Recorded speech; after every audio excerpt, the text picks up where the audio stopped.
Connor, let's move on to our final topic of the day, which is your final penny of the day. I'm also very excited to get into this news, because this broke today. It did. No, it broke a couple days ago. I Oh, was okay. surprised I wasn't seeing more news about it.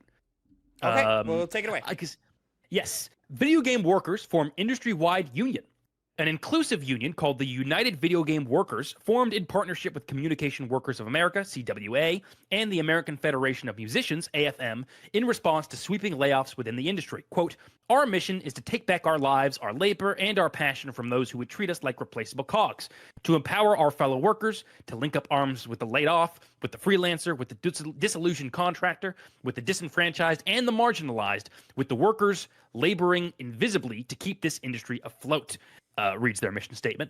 We are going to create a game industry that works for us, one that nourishes its talent and invests in its future, rather than constantly seeking short-term profits. We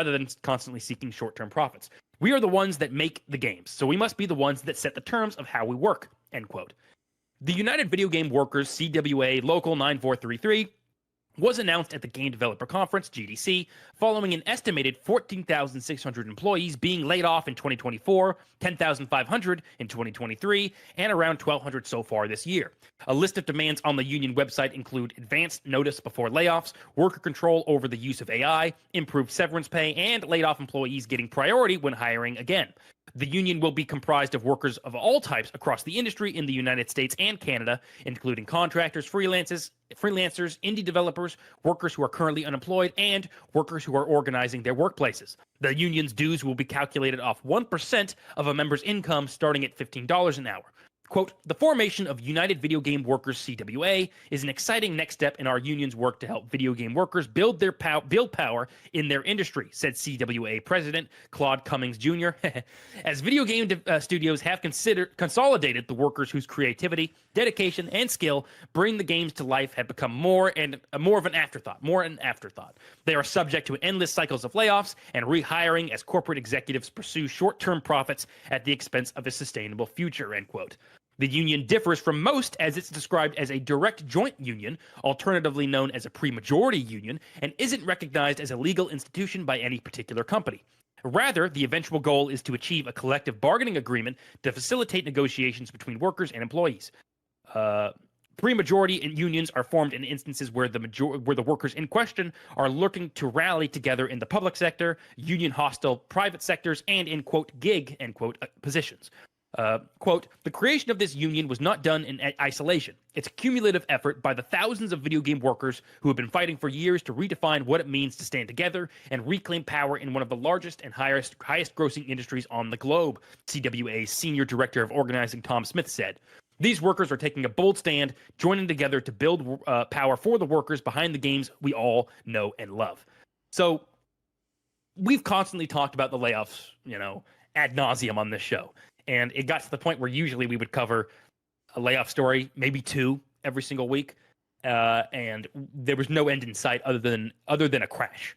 So this is very uplifting to know that all of what's gone on hasn't come without repercussions for the companies that have laid off so many people. Obviously, this is not the most opportune way to form a union, but especially in the United States, you do what you need to do.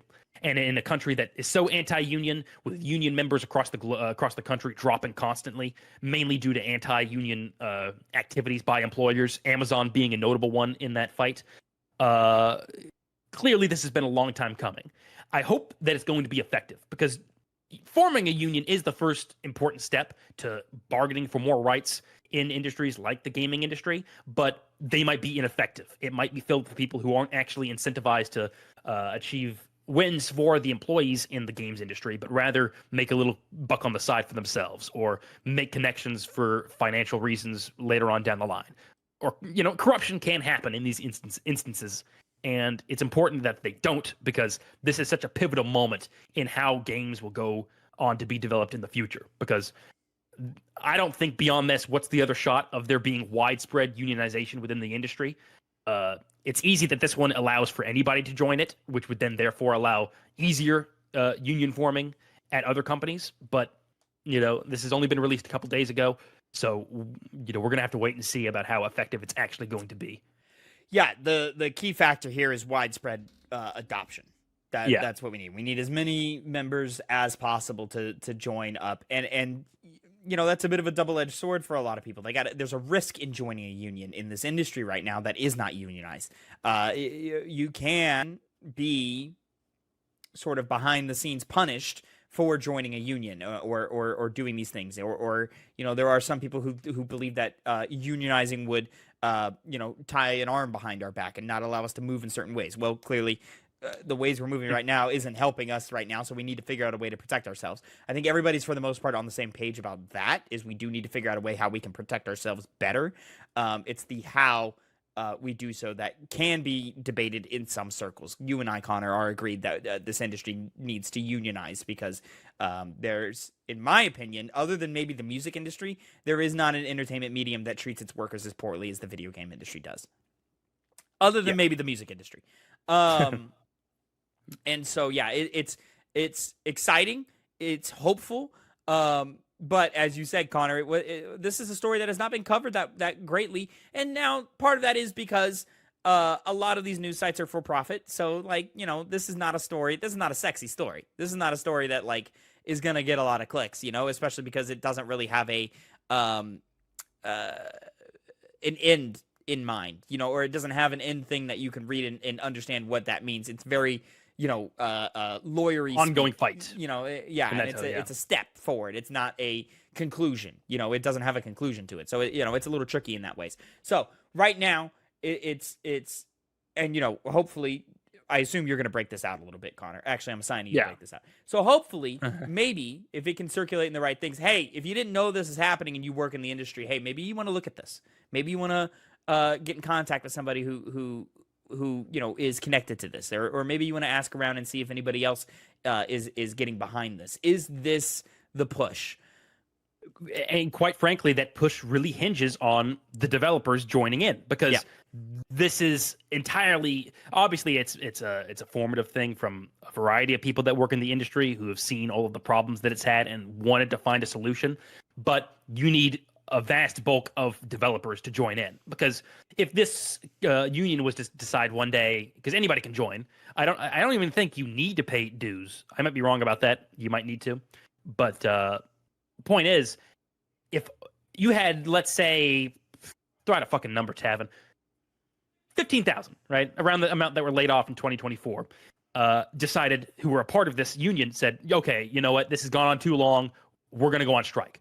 The more power you have as a collective, the more they can't just wipe that off to the side. Because obviously, if you were at Riot Games and 50 workers were like, you know what, fuck this, we're not gonna work ridiculously long hours, we're not gonna just have our jobs cut randomly, we're not going to work. They could just say, okay, and then do the typical union breaking practices. Of course, have a vote within the company itself, say, hey, you guys want to unionize, but have a lot of basically decentivizing reasons for why they should vote for it, to end up them saying no, and they'll basically play the game of, well, see, we offered them if they wanted to unionize and they didn't want to. I brought up Amazon earlier. They were in, I believe, Arizona, required to redo elections because there was tampering that was going on at the voting boxes they were using at this particular facility. So there's always going to be underhanded tactics that are going to be used by these companies. And the best defense against that is just massive amounts of people all joining together to say, no, we're putting our foot down. You need to change the standards. So, when we talked about this in the past, I would always, unreasonably so, not actually unreasonably, but it's unfair that I would put the onus on the developers for the state of the industry, because people like you and me, we could talk about it. We could boycott a game here and there, but overall, the ball is not in our court. It's in the developer's court. And now that you have a structure that can allow you to, easily join together, and, of course, this union would have an idea of how many people belong to it, and so they can have a greater understanding of, okay, now's the time for a strike, now's the time to leverage all of the support that we have behind our union. But you need that support in the first place. And I hope people find out about it. Like I said, this isn't really being covered all that much, and so random game developers probably have to use word of mouth to let people know, hey, here's a way you could protect your job if you're worried like everybody else is. And from what I hear, especially at events like GDC, they're pretty good about getting word out between Yeah. themselves. So yeah, again, there's a huge risk in involving this. You know, it puts your family at risk. So I Yeah. understand why someone would want to play it safe. But you know, we all see the injustice that's going on in this industry. We all see all of the talent that we're losing, all of the lives that are being affected by this, and you know, it you have to. Everyone has to balance the question for themselves, and make that choice for themselves. But ideally, one, it would be working for the benefit of yourself, and also just working for the benefit of everybody around you. Because you're right, 50 people at Riot Games isn't going to really do anything there. You know, if 500 at Riot, and then 2,000 at Xbox, and then 7,000 at Nintendo or PlayStation or whatever, all strike at once. Well, that cripples that cripples a bunch of major publishers all at once, you know, or cripples teams all at once, and you know things aren't working and moving in that. It's a very hard thing to do, and a strike doesn't solve everything. A strike is very, very dangerous for the workers, but it's a put your foot down thing. And at the end of the day, if there's no product, there's no way to recoup profit.